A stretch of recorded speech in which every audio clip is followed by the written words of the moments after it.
sense, what makes a lava flow finally stop? What ends a lava flow, and how close are we to this flow finally ending, if we can even guess at something like that? It's always nice to make Daryl smile. Puts me on the hot seat. Well, I will say that we're a lot better at forecasting when an eruption might start than when one might stop. And a lava flow stops when the supply of lava to it is cut off. And when that stops, then the flow stops moving. And right now, we're not seeing any indication of that.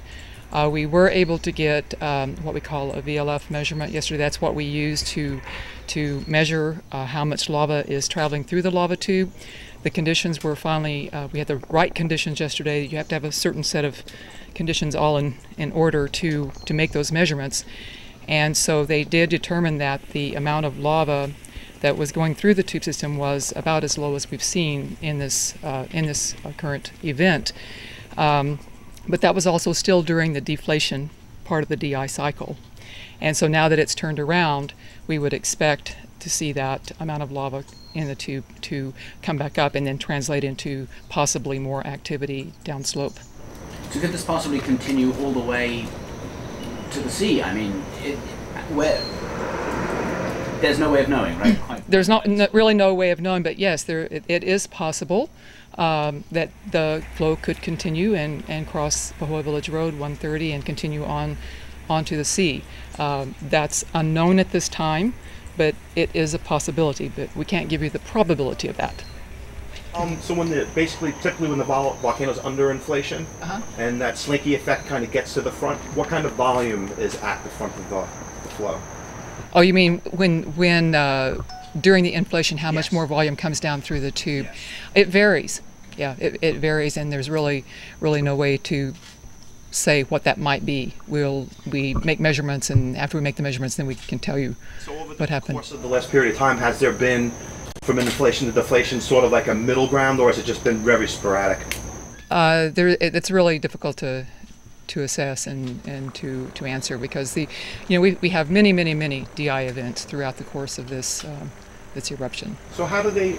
I've seen some crews at the skylight kind of yesterday. Right. Is that where they kind of monitor that from, or is it from the flow front as well? Yeah. To measure the volume of lava being erupted through the lava tube, we have to have an active skylight. And for those of you maybe not familiar, a skylight is an opening on the lava tube system. And so we have to be able to see into the tube, because one of the measurements we need is the velocity of the flow moving through that tube.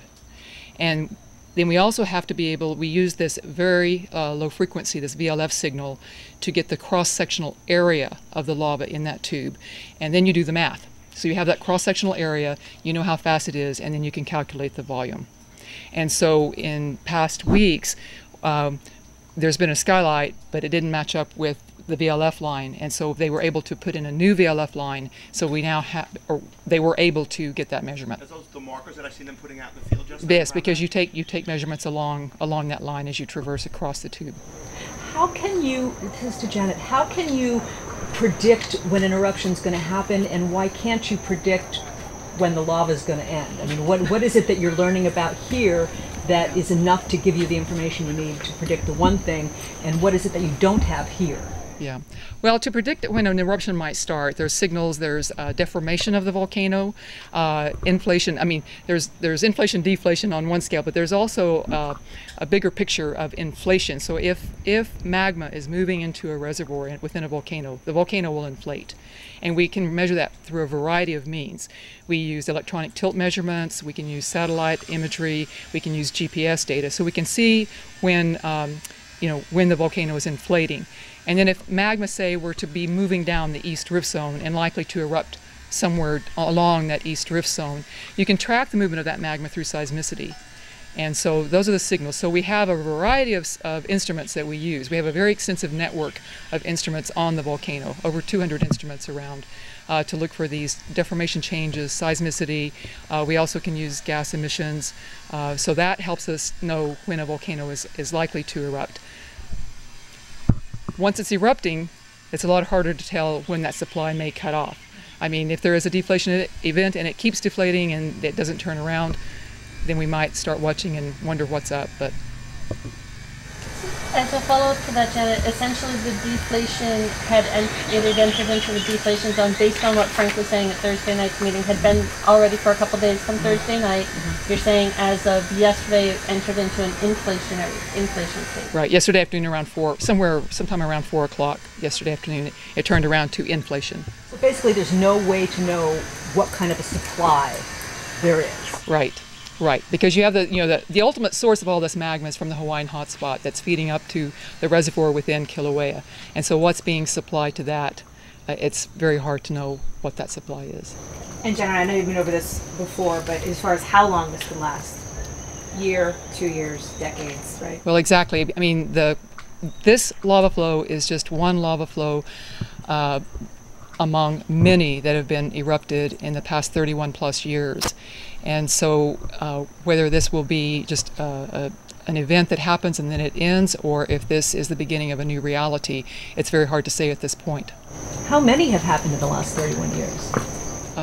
I don't know that we can actually count the number of flows. Maybe somebody has a count of them. I don't know what that number is.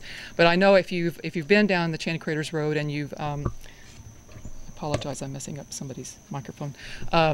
If you've been down the Channing Craters Road and you look up at that field of lava, as you look upslope, there are at least 10 major tube systems, within that flow field, maybe even more. There's at least 10 major ones, and then some probably minor ones that have supplied lava to that huge flow field that we see that's happened for all those years.